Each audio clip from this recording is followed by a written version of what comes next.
Assalamualaikum Ustaz. Waalaikumsalam warahmatullah. Ana ingin bertanya bagaimana cara untuk mengetahui seorang ustadz yang kokoh manhaj dan akidahnya. Terkadang apa nih? Udah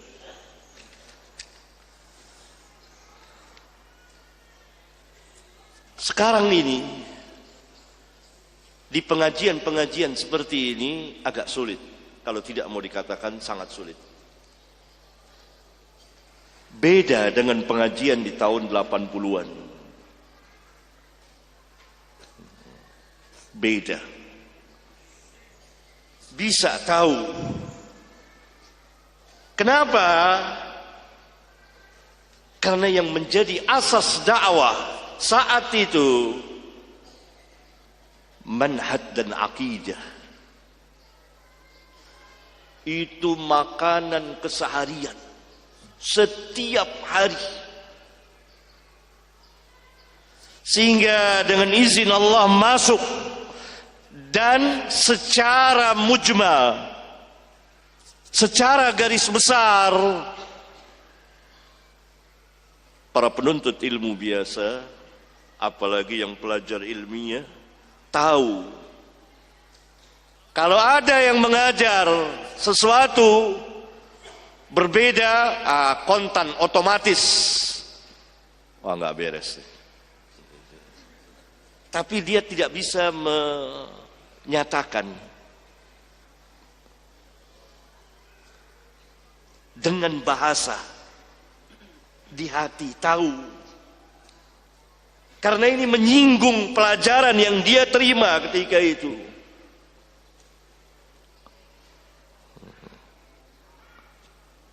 Dan pelajaran begitu ilmu. Dan yang bikin pengajian itu ustadznya langsung, bukan panitia-panitia pengajian yang orang-orang awam. Ada mantan ini, ada mantan itu, langsung bikin jadi panitia pengajian, lebih alim dari ustadznya. Ntar pengajiannya ini bahasnya tidak ada manhaj dan akidah, atau berkurang, kalau tidak mau dikatakan berkurang jauh. Karena itu kesulitan seperti ini. Dulu enggak sulit para pelajar itu, karena setiap hari dicekoki. Tahu dicekoki enggak? Manhaj dan akidah yang memang menjadi asas. Tidak berarti pelajaran lain tidak. Belajar toharah, salat, ila akhirih. Tapi asas manhaj dan akidah yang benar. Dan yang ngurus pengajian ustadznya itu, yang nentukan ustadznya itu, atau pelajar ilmiah yang dia perintahkan, yang betul-betul anak pelajar. Antum lihat sekarang entah berapa banyak panitia pengajian di Bandung ini saja. Dulu Bandung nggak ada yang tengok, kurang tengok. Sekarang 2017 saya baru dengar banyak betul panitia pengajian. Ada panitia pengajian ini namanya, ada pengajian namanya ini. Ini orang-orang mana? Nggak jelas manhajnya, ilmunya.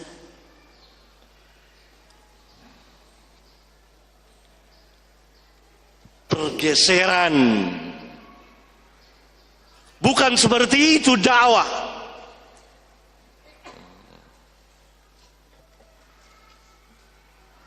Harus orang-orang yang kuat, yang berilmu.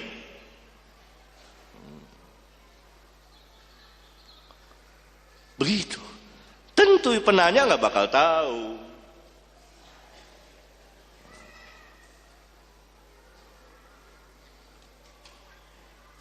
Harus manhaj dan akidah itu. Itu asas diajarkan kaum muslimin. Orang-orang awam pelajar dulu yang ngaji tahun 80, tahun 90, duduk dia di majelis. Dia secara ungkapan bahasa nggak ngerti, tapi kalau ada oh menyimpang ini, tahu dia.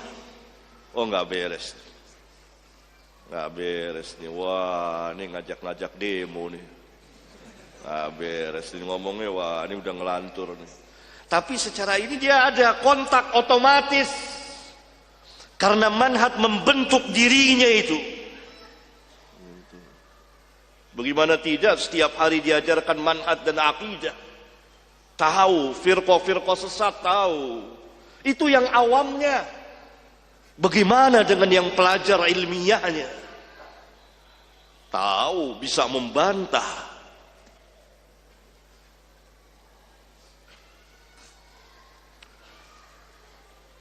Tapi sekarang biasa, karena tidak tahu.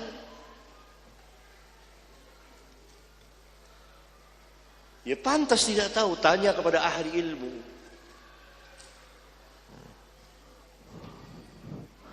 Asas dakwah salafiyah itu manhaj dan akidah.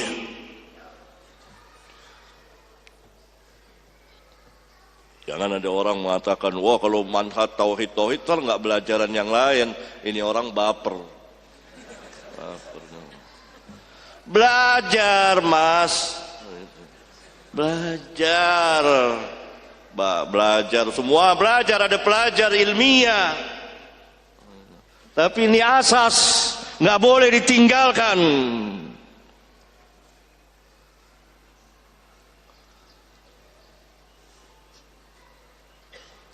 Mana ada Rasulullah SAW meninggalkan pelajaran tauhid sampai tinggal berapa hari, bahkan sampai akhir hayat beliau. La'natullah lal yahud wan nasara ittakhadhu qubur anbiya'ihim masajid. La'natullah atas Yahudi dan Nasara yang telah menjadikan kubur nabi-nabi mereka sebagai masjid.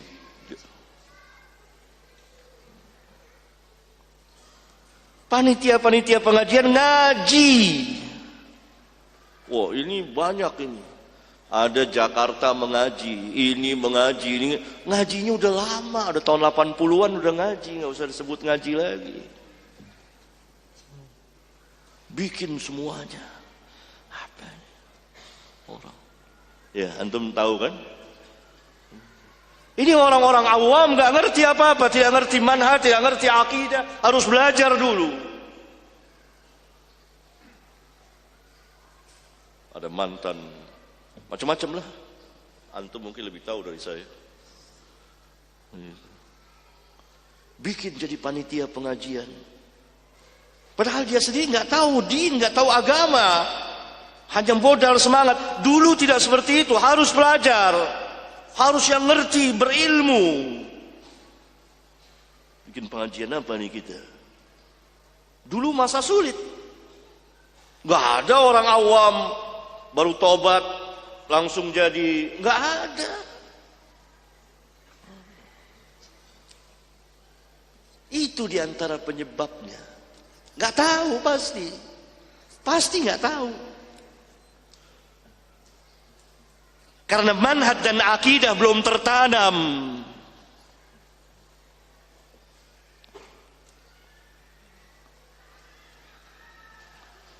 Dan dulu jadi ustadz nggak mudah.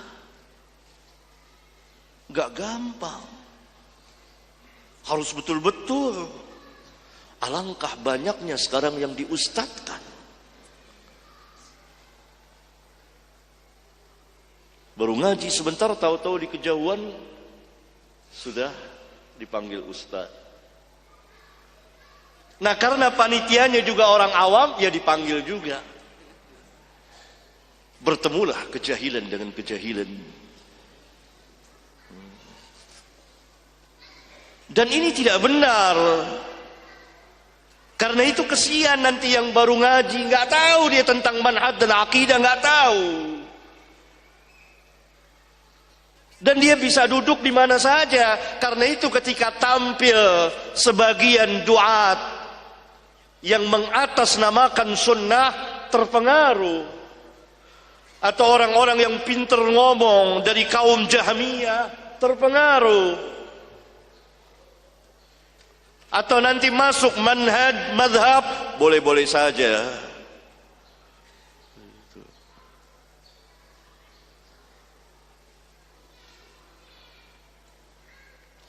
Dahulu harus belajar betul-betul manhaj dan akidah.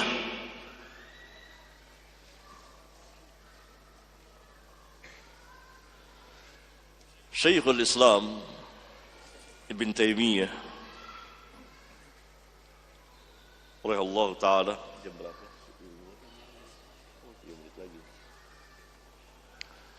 Pernah ditanya oleh muridnya dan diminta, alangkah baiknya kalau Syekh menulis sebuah kitab fikih atas pilihan-pilihan fikih beliau, pendapat-pendapat beliau. Karena kebanyakan karya beliau mengenai usuluddin. Beliau menjawab kalau itu sahal, mudah. Tapi ini usuluddin, manhaj dan akidah. Kemudian beliau meluaskannya, tampilnya ahli bid'ah dan lain sebagainya. Membawa saya untuk membahas ini, menulis ini. Itu. Mengertilah ketika itu kaum muslimin, talamid, murid-murid beliau, manhaj dan akidah salaf. Karena itu inti pembahasan.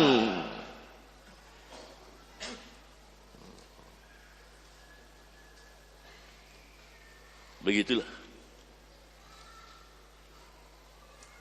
Saya menasihati sebagian panitia-panitia pengajian, mengaji, belajar untuk diri antum. Qu anfusakum wa ahlikum nar. Allah tidak perintahkan antum untuk ngatur-ngatur pengajian.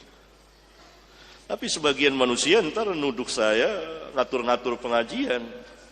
Ini baper yang kedua. Sampai di sini. Karena saya ada pengalaman sedikit tentang ini. Sehingga saya ada di dalamnya dan saya tahu persis dakwah itu insyaallah taala.